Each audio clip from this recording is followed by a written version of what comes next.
Good evening. We're back with the open letter to President Obama with Shodai Senin. Our next question is, what takes you to the conclusion that the next crisis will consist of Americans seeking refugee status at the Canadian border? Okay, well what page is that, please? You know? Yes. That was somewhat That's page That 7. was somewhat tongue-in-cheek, okay? Meaning it was sort of halfway serious, halfway joking, but really, what we're looking at in the long term, or maybe not too distant future, is America, first of all, losing its superpower status.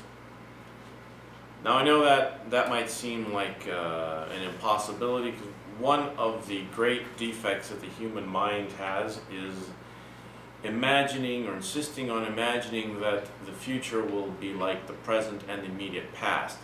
Well, if we go back in the not too distant past to, I believe, 1989, we had the collapse of the other superpower, Soviet Union. So empires, superpowers collapse. These things happen, right? So losing its superpower status, and even further, losing its status as a developed nation. We're slowly, or not so slowly, falling into third world nationhood status. So essentially what I was trying to say is that if we are not careful, if we don't take some very, very significant and severe steps towards reformulating our domestic and foreign policies, and our concept of nationhood in general, the Mexican border will end at Canada. It will no longer end along the Rio Grande and along Tijuana, etc. That's what we're looking at. We're looking at.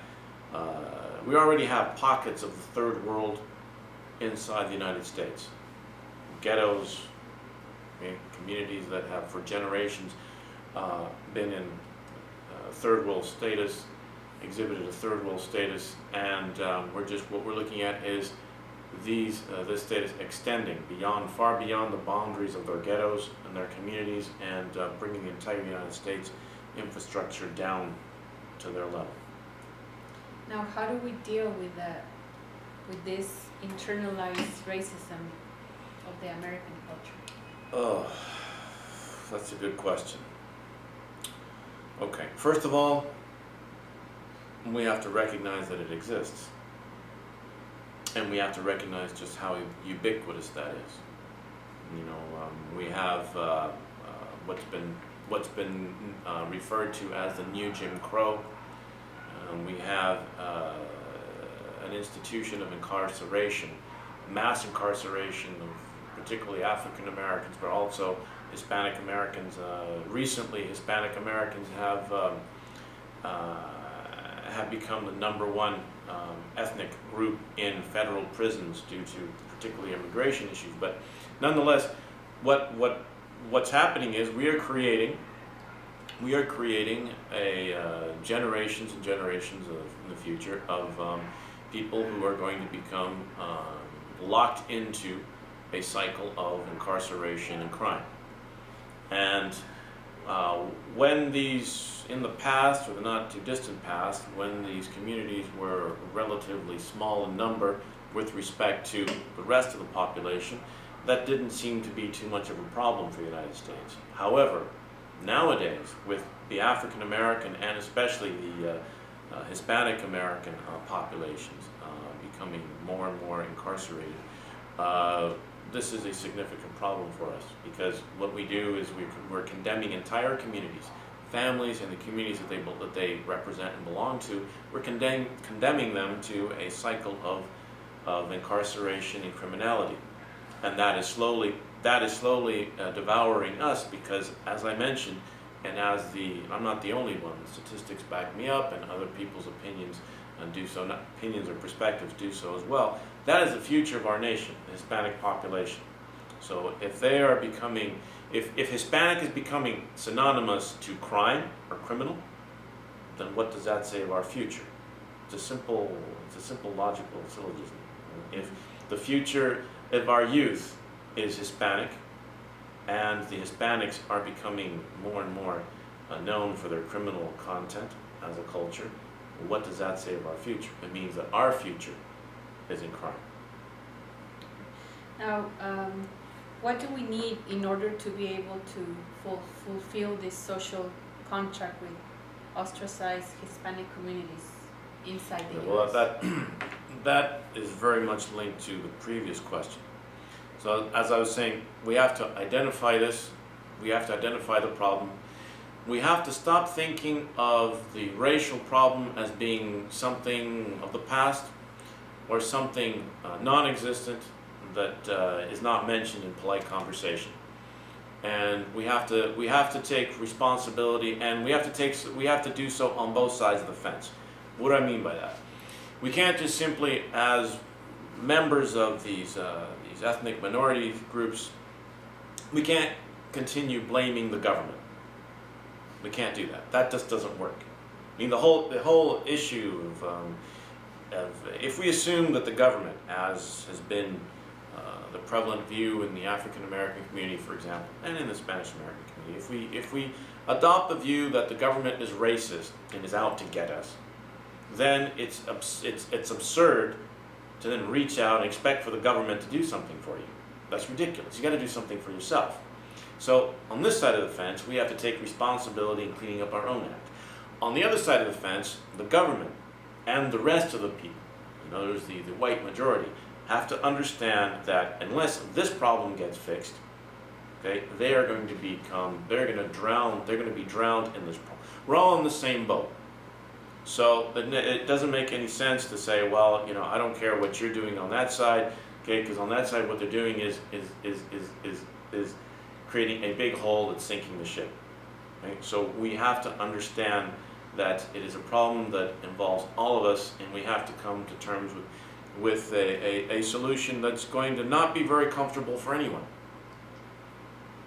For example, Hispanics, African Americans, I haven't really mentioned because the focus of this present study series of books is on the Hispanic population.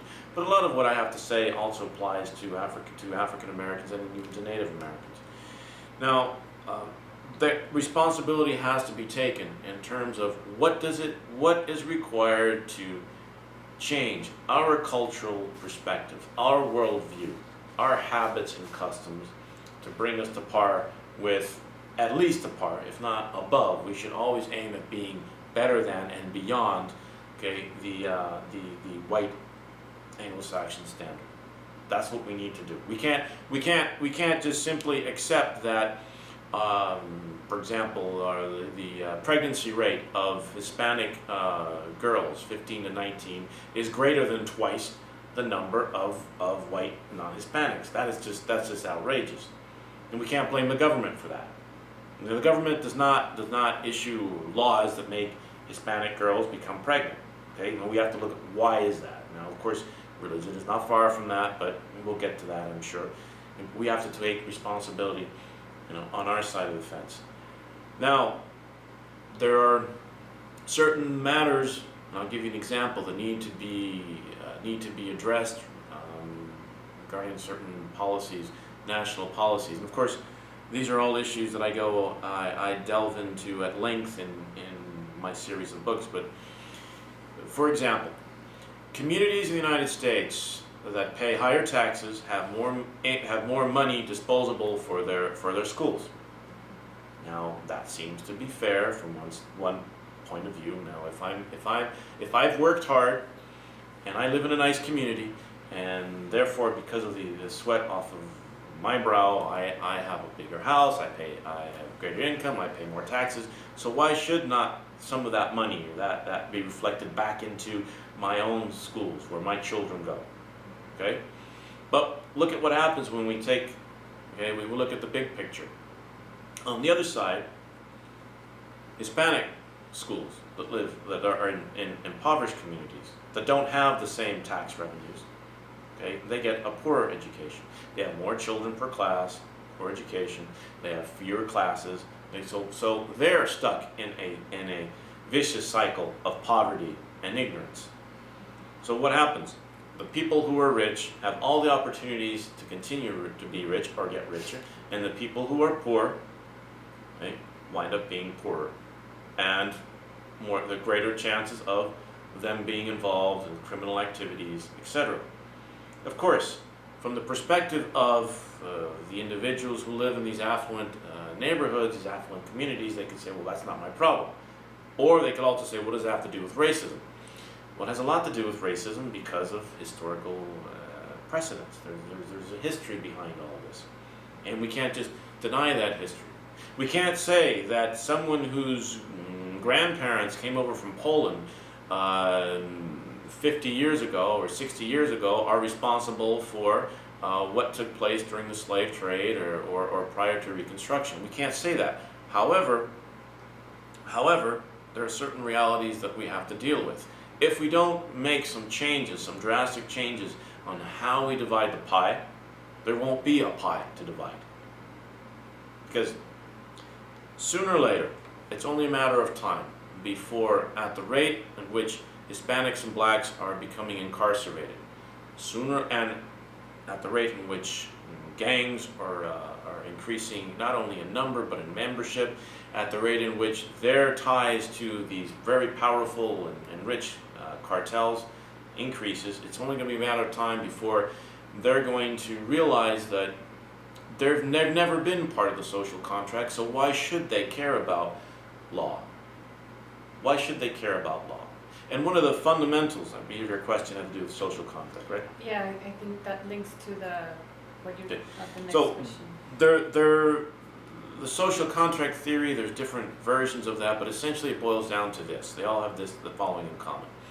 I, as an individual, form part of a society. I give up a certain amount of my freedom, and I agree to follow the laws because I benefit from society. Now, if I am third generation gangbanger, and the way I make my livelihood is by breaking the law because society has not given me an opportunity. Of course, this is an arguable. One could argue, well, they do have opportunities, but really, in reality, they don't. When you're third generation gangbanger, your worldview has been shaped before you were even born to have a proclivity towards crime. That's just the way the cookie crumbles. So why should they care about following the laws? Okay, why should they care about obeying the laws? They have no debt of honor to the rest of society. They have every reason to hate society. So a lot of the crime that we're seeing in Latin America is along these same lines. When you investigate, you research the history of these cartel capos, like Chapo Guzman, these people came from extreme poverty. So they had no reason to care about social contract, no reason. As far as they were concerned, any kind of law that society was imposing on them, okay, was the right of might, not the might of right. And sooner or later, that same awakening is going to find its way across the border into the United States through these communities. And what we will have is pretty much criminal insurgency, one that we can't deal with. Numerically speaking, gangs outnumber police, all law enforcement together, about 3 or 4 to 1. And they're better armed. Now, is this the type of corruption, the racial discrimination you mentioned in your letter? You mentioned corruption and racial discrimination in the judicial system. What type of this corruption are you referring to? Is this what you just mentioned? Briefly, yes, but more specifically, I'm mentioning the fact that blacks, for example, are far more represented in terms of the collateral damage of the war on drugs than whites, disproportionately. Not only are more blacks being arrested, but, and this is something that statistics back me up completely, not only are more blacks being arrested, but their sentencing is a lot stiffer than whites. And despite the fact that research shows that blacks do not consume drugs or sell drugs at any higher rate or extent than whites. What happens? All the policing is going into black neighborhoods. And there's reasons for this. There's reasons for this that one could say, well, it's not particularly racist, but the result is racist. the result is racist, and the result is obvious, and no one really cares. No one really cares because what happens? Once people fall into this judicial trap and they become criminalized members of societies, they lose their rights. They lose their right to vote, for example. Okay?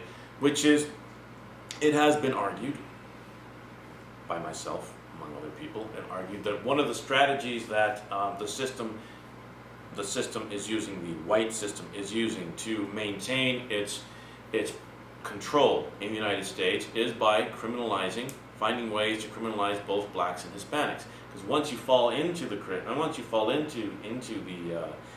system, you lose your right to vote, and then you become disenfranchised. Then you become a second-class citizen. And then we're going back to pre-Reconstruction days in which blacks or Hispanics didn't have any rights whatsoever. So it's effectively a new way of imposing a racial division in society, but this becomes more invisible. It's not quite as obvious, but the results are just as obvious. Now, our next question is, why does America refuse to acknowledge the importance of culture? Okay. Largely because, well, there's a couple of reasons for that. One, general ignorance of Americans in terms of what culture is altogether. But when we're dealing with so-called more educated Americans, advisors, the president, or experts in social studies, social scientists, what we see is their refusal to address the importance of culture is very much linked to their refusal to get entangled into the issues of religion. And when you study culture and you study religion, you understand something very fundamental. Now there are many different definitions of culture, and there are different definitions of religion. And from the definitions you can see, well, there are two different social phenomena. However, when you try to disentangle religion and culture, you discover that you can't. It can't be done. Try separating Muslim religion from Islamic culture. You can't. Try separating Catholic religion from Hispanic culture. You can't. Try separating Protestantism, largely, or Christianity in general, from American country. You can't. It's right there on a dollar bill. In God we trust. It's right there. It's on every single. Why does virtually every single presidential speech have to end with "God bless America"? It's right there. It's entrenched. One can very readily say that the essence, the nucleus of culture is religion. And one of the things I teach in biopsychocultural philosophy is a five-tiered view or division of culture itself. So culture, it begins with a concept of what's sacred. And sacred, well, God is sacred, typically, or sacred in some references you'll hear ultimate reality, but what is sacred? The next level is what is our relationship to what is sacred? What is that which is sacred? What does it require from us, okay, to engage with it and to be aligned with it? On top of that comes religion. Religion is a social organization. How do we organize ourselves in communities to be in sync with what is sacred and what is sacred requires from us? That which is sacred requires from us. From religion, then we have society. On top of society, we have politics and economics, which are inseparable. So you have a five-tiered level division of, but all of that is culture. All of that is culture. So you can't separate them. They are, all those five levels are different aspects, different dimensions of what we witness and perceive as culture. So why don't they want to get into culture? Why don't they want to acknowledge the problem of culture? Because acknowledging the problem of culture gets you into that very dicey area, which is getting into religion. Okay. Now we're calling for a break.